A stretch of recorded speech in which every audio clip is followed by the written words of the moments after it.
जय श्री राम। सभी के हृदय में बैठे मेरे प्यारे प्रभु को कोटि कोटि चरण वंदन।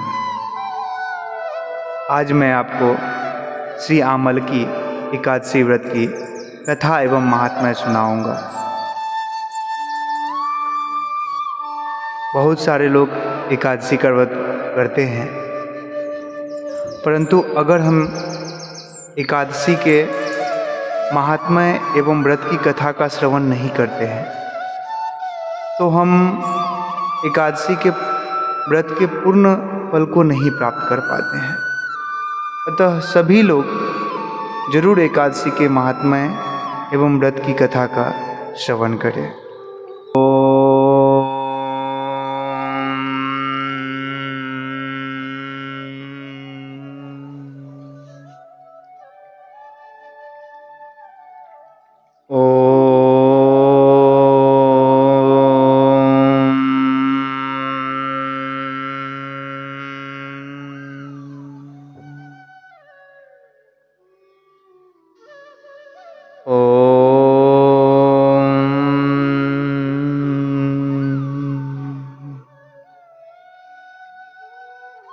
आमल की एकादशी व्रत कथा एवं महात्म्य। श्री युधिष्ठिर जी ने भगवान श्री कृष्ण से कहा, हे माधव, हे श्री कृष्ण, मुझे फाल्गुन मास के शुक्ल पक्ष की एकादशी का नाम एवं महात्म्य बताने की कृपा कीजिए। भगवान श्री कृष्ण जी बोले, महाभाग धर्म नंदन, फाल्गुन मास के शुक्ल पक्ष की एकादशी का नाम आमल की है। इसका पवित्र व्रत विष्णु लोक की प्राप्ति कराने वाला है। राजा मानदाता ने भी महात्मा वशिष्ठ जी से इसी प्रकार का प्रश्न पूछा था, जिसके जवाब में वशिष्ठ जी ने कहा था, महाभाग, भगवान विष्णु के थूकने पर उनके मुख से चंद्रमा के समान कांतिमान एक बिंदु प्रकट होकर पृथ्वी पर गिरा। उसी से आंवले का महान वृक्ष उत्पन्न हुआ, जो सभी वृक्षों का आदिभूत कहलाता है। इसी समय प्रजा की सृष्टि करने के लिए भगवान ने ब्रह्मा जी को उत्पन्न किया और ब्रह्मा जी ने देवता, दानव, गंधर्व, यक्ष, राक्षस, नाग तथा निर्मल अंतःकरण वाले महर्षियों को जन्म दिया। उनमें से देवता और ऋषि उस स्थान पर आए जहाँ विष्णुप्रिय आमलक का वृक्ष था। महाभाग, उसे देखकर देवताओं को बड़ा विस्मय हुआ, क्योंकि उस वृक्ष के बारे में कोई नहीं जानता था। उन्हें इस प्रकार विस्मित देख आकाशवाणी हुई, महर्षियों, यह सर्वश्रेष्ठ आमलक का वृक्ष है, जो विष्णु को प्रिय है। इसके स्मरण मात्र से गोदान का फल मिलता है। स्पर्श करने से इससे दुगुना और फल भक्षण करने से तिगुना पुण्य प्राप्त होता है। यह सब पापों को हरने वाला वैष्णव वृक्ष है। इसके मूल में विष्णु, उसके ऊपर ब्रह्मा, स्कंद में परमेश्वर भगवान रुद्र, शाखाओं में मुनि, टहनियों में देवता, पत्तों में वसु, फूलों में मरुदगण तथा फलों में समस्त प्रजापति वास करते हैं। आमलक सर्वदेव में, अतः विष्णु भक्त पुरुषों के लिए यह परम पूज्य है। इसलिए सदा प्रयत्न पूर्वक आंवलक का सेवन करना चाहिए। ऋषि बोले, आप कौन हैं? देवता हैं या कोई और? हमें ठीक ठीक बताइए। जो संपूर्ण भूतों के कर्ता और समस्त भुवनों के सृष्टा हैं, जिन्हें विद्वान पुरुष भी कठिनता से देख पाते हैं, मैं वही सनातन विष्णु हूँ। देवादिदेव भगवान विष्णु का यह कथन सुनकर वे ऋषिगण भगवान की स्तुति करने लगे। इससे भगवान श्री हरि संतुष्ट हुए और बोले, महर्षियों, तुम्हें कौन सा अभिष्ट वरदान दूं? ऋषि बोले, भगवान, यदि आप संतुष्ट हैं तो हम लोगों के हित के लिए कोई ऐसा व्रत बतलाइए जो स्वर्ग और मोक्ष रूपी फल को प्रदान करने वाला हो।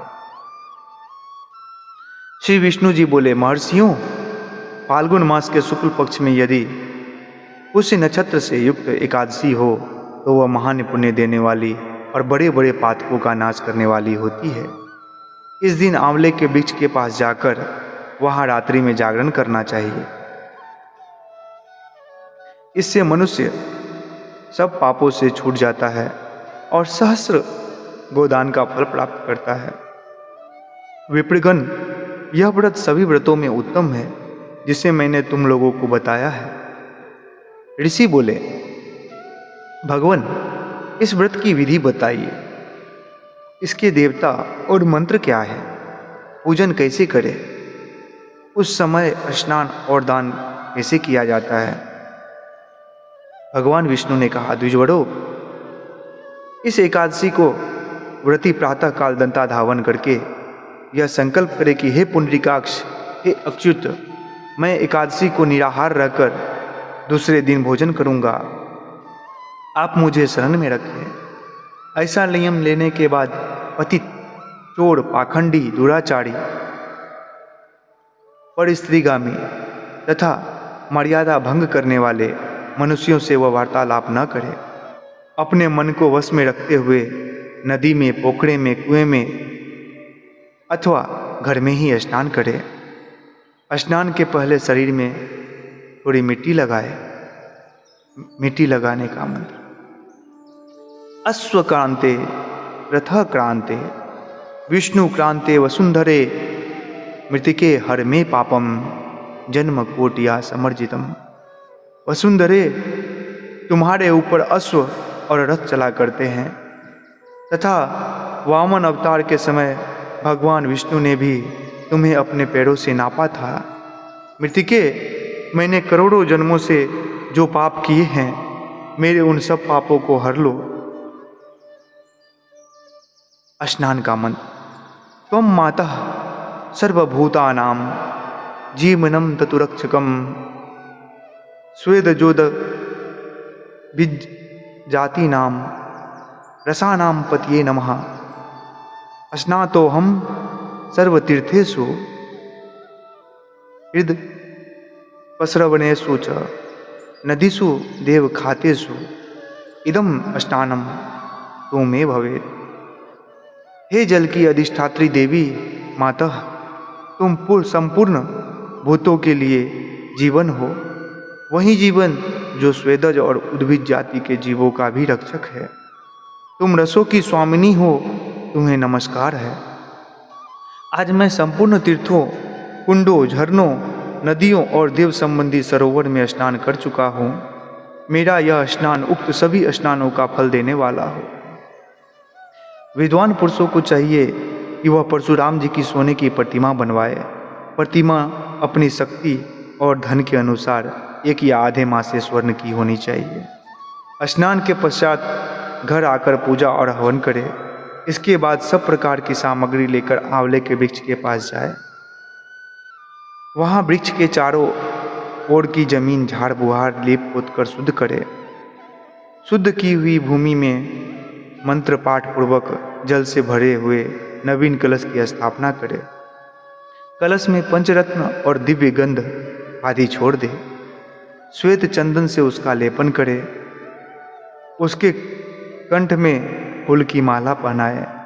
सब प्रकार के धूप की सुगंध फैलाए। जलते हुए दीपकों की श्रेणी सजाकर रखे।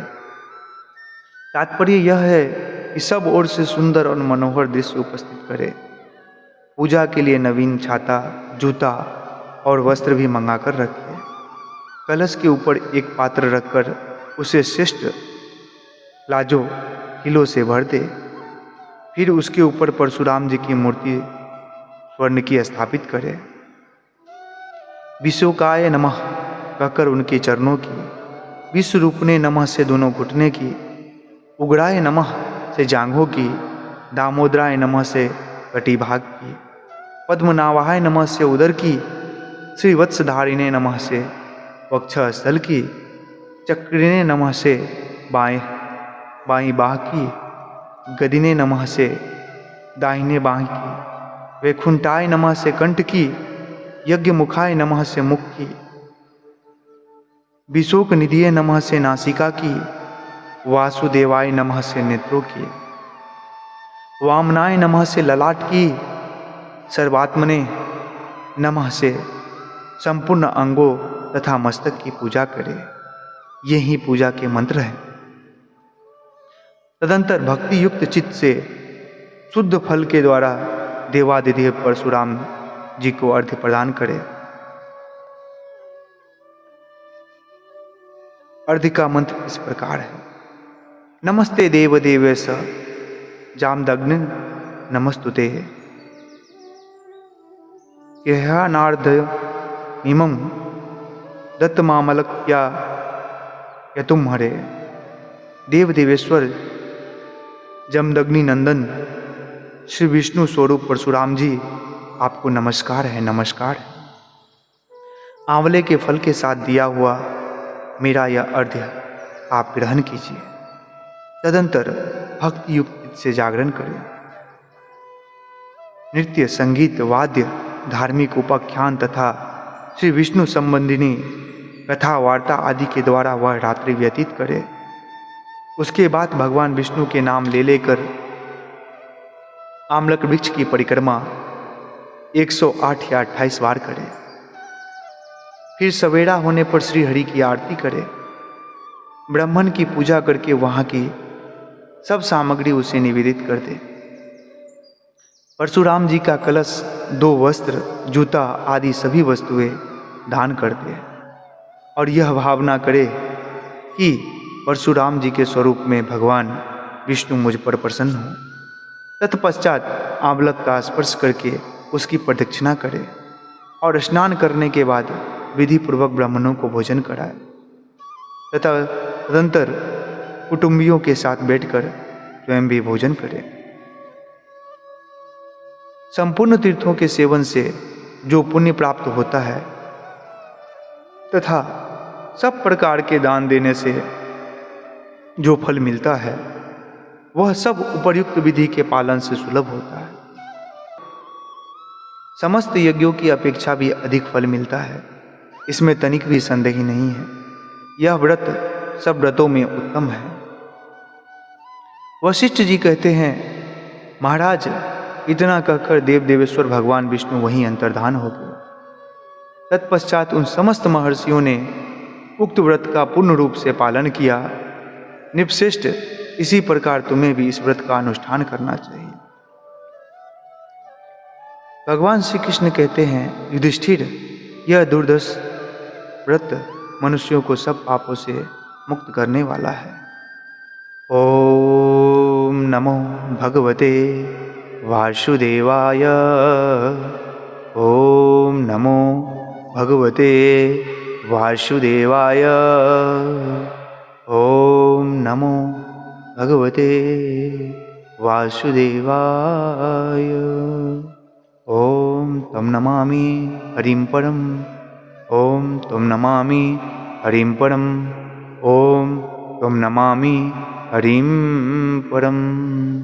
ओम श्री सद्गुरु परमात्मने नमः।